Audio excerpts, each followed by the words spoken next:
നമ്മൾ വലിയ സോയാണ് എടുക്കണമെന്ന് വെച്ചാൽ അത് മുറിച്ച് ചെറിയ പീസാക്കണം. ഇതിലേക്ക് ഞാൻ എല്ലാം നന്നായി മുളകും എല്ലാം കറക്റ്റായിട്ടുണ്ട്. ഇനി ഇത് നമ്മളൊന്ന് പൊരിച്ചെടുക്കാം.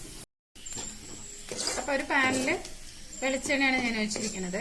ഇതിൽ ഉപ്പ് വളരെ കുറവിട്ടാൽ മതി. കാരണം ഞാനിത് പപ്പടത്തിനകത്തേക്കാണ് ഫില്ലിങ്സ് വയ്ക്കുന്നത്. അപ്പോൾ പപ്പടത്തിന്റെ ഉപ്പുള്ളത് കൊണ്ട് കുറച്ച് ഉപ്പ് കുറവിട്ടാൽ മതി. ഇനി ഇത് നന്നായി ഒന്ന് വറുത്തെടുക്കാം.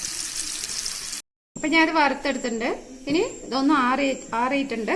അതിന് ഞാനൊന്ന് മിക്സിയിൽ പൊടിച്ചെടുക്കാം. ഞാനിത് പൊടിച്ചെടുത്തിട്ടുണ്ട്.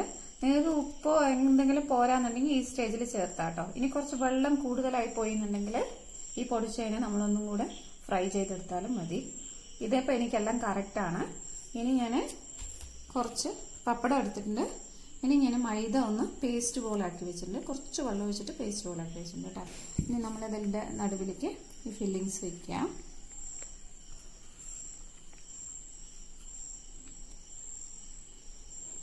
ഇനി ഇത് നമ്മളത് മൈദ നന്നായി തേച്ച് കൊടുക്കുക. എന്നിട്ട് ഇതൊന്ന് ഒട്ടിച്ചെടുക്കുക.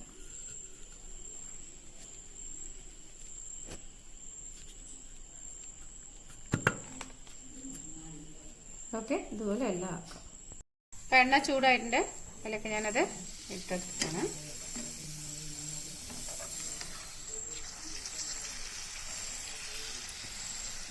അപ്പം നമ്മളുടെ ഇത് കറക്റ്റായിട്ട് ചൂടോടെ കഴിക്കുക.